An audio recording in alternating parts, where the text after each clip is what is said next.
Magandang araw mga kabonsai. Welcome po muli sa channel ko, Q1 Bonsai Journey. Ngayon sa video ito, i-trim natin ang punong ito. Ito ay isang pukyente. Medyo matanda na rin ito.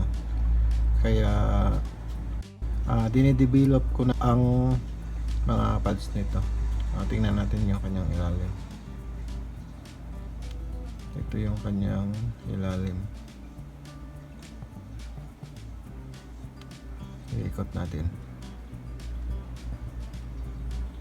Marami pa siyang wire kasi final-wire ko ito para yung mga sanga niya ay ma-detalye. Kasi dati yung design nito ay di ganito. So binago ko lang ang design nito.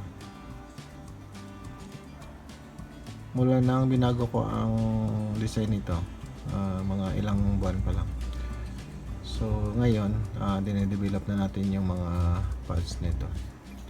Sa parting kaliwa dito, na i-trim ko na ito. Dito sa may bandang kanan ang di ko pa natapos na i-trim.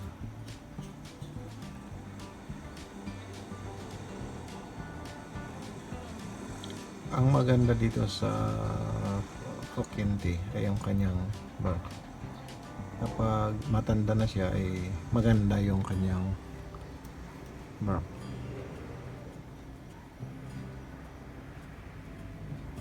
Marami pang mga wire. Pero kapag bumaon na mga iyan, tanggalin ko na yan. Tingnan natin dito sa medyo malayo. So, umpisahan na nating i-trim ito. Ito, isa-isahin ko muna. Ito. Ganito lang muna ang pag-trim ko nito. Pero ulitin ko pa ito. Ng mas ma-detalye na. Ganito ang ginagawa ko kapag nag-trim ako. Pagkatapos kong tanggalin ang mga mahabang mga shoots niya ay babalikan ko pa ito.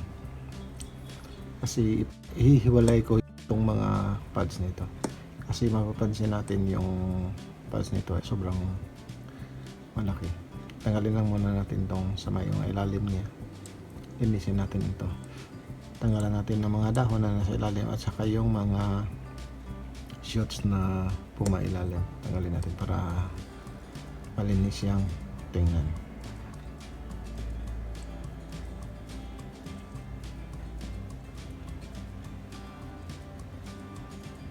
Tanggalin natin ito. Yan. So medyo malinis na siyang tingnan. Ito, iklian ko na ito. Yan.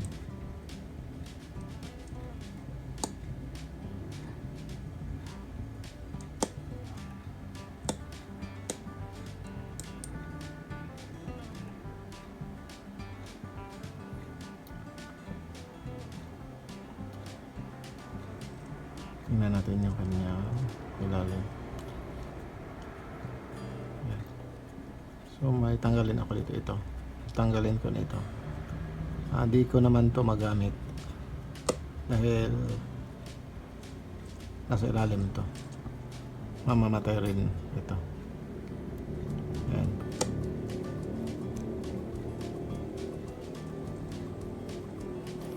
Kaya ko yung tinanggal kasi di yun naarawan. Pagdating ng araw mamatay din yan. Ito dito. I-separate natin ito dito.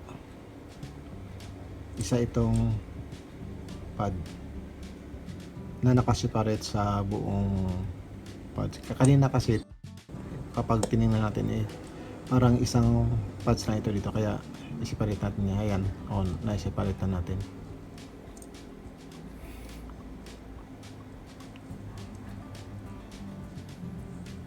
Kapag ganyan kasi, isang buong pad, masyadong malaki ang pad na ito.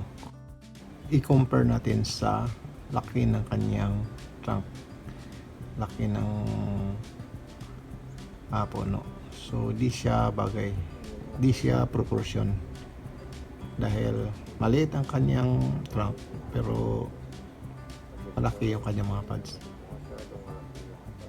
Tingnan, masyado siyang malaki, kaya liitan natin yung mga pads niya para magiging proportion yung mga pads niya sa laki ng trunk natin. Ito, tanggalin natin ito para ma-separate natin itong sa ilalim at saka dyan sa ibabaw. Ayan. So kapag tinignan natin, naka-separate na siya.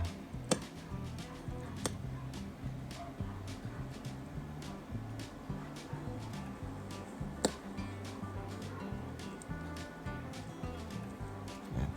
Kapag natapos natin ito, makikita natin yung kanyang pinag-iba sa itsura niya ngayon at saka kapag matapos na ito. Ito, tanggalin natin ito kasi yan, kumailalim siya.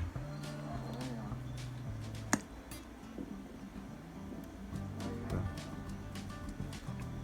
So tingnan nyo, may gap na dito, so nakahiwalay na ito. Tingnan natin. So kanina isang buong malaking pad ito, pero ngayon na-separate na natin ito, at saka ito rin na-separate na natin sa ito.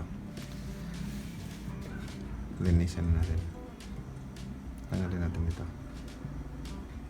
para may gap talaga.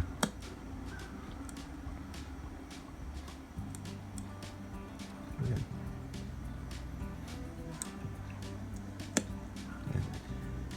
Yan yung mga pinagputulan ko kanina na pinutol ko yan, pero ngayon pinutol ko ulit. Isang pad dito, at saka isang pad na dito.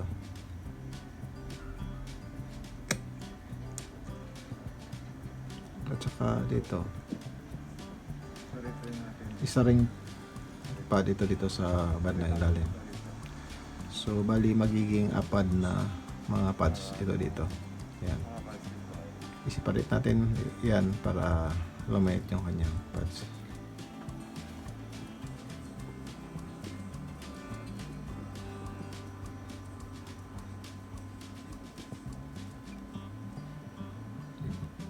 Iwin muna natin pa ilalim. Yan. Yan. So may gap na siya. So naka-separate na. I-trim lang natin para gumanda na siya. Tanggalin ko muna to.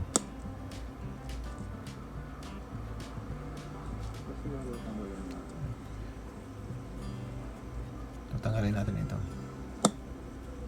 Ayan. Ayan. So makikita na natin na nakahiwalay na ang pads na ito.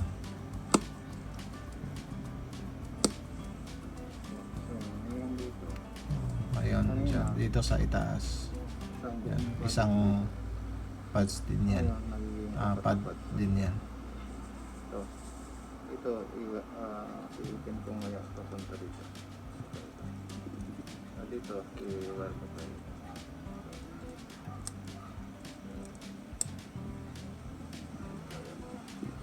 Yan. So maliit na siya. So yung mga pads niya ay maliit na. So ngayon, ito na ang itsura ng ating puno matapos kong na trim lahat. So malaki na ang kanyang pinagbago. So ngayon medyo gumanda na siya ng konti. Kapag na-develop na ang mga pads nito, gaganda pa ito. Pero ngayon, ganito lang muna ang kaya nating gawin sa puno ito. Iikot lang tayo.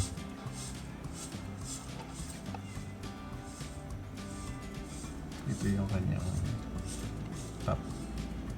Yan, i-focus natin para makita natin yung mga sanga niya. Yan. Yung mga pads nito ay di pa fully developed.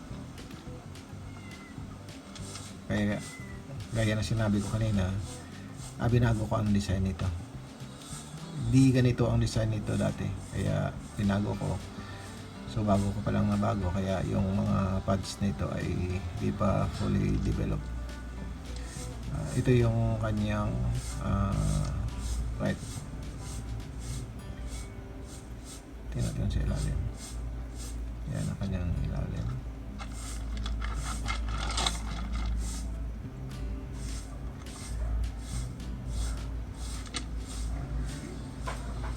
Ikot pa tayo. May pot ito na maliit. Nakapatay ito sa maliit, pero yan, inilibing ko lang dito sa medyo mas malaking pot para mabilis ang kanyang pag-develop. Bali, extension niya itong makikita nyo ngayon. Yung pot niya nito ay nakaroon sa soil natin. Yan. Ito yung kanyang close-up. Yan.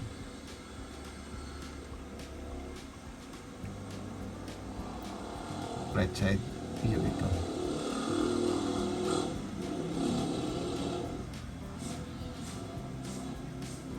So, kapag tinignan natin ito, medyo maganda na siya.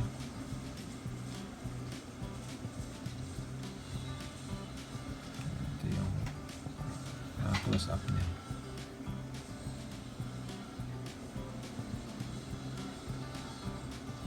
Mga isang taon pa, medyo gaganda na ang mga pads nito. So, hanggang dito na lang ang video natin ito. Kung nagustuhan nyo ang video ito, paki-like, share na rin sa mga kaibigan nyo na gusto rin matutong mag-bonsai para magkaroon sila ng idea kung paano ito gawin. At sa mga di pa pala nakasubscribe sa akin, paki-subscribe na rin at pinutin ang bell notification button para ano-notify kayo sa mga susunod kong gawing video. Maraming salamat sa panonood.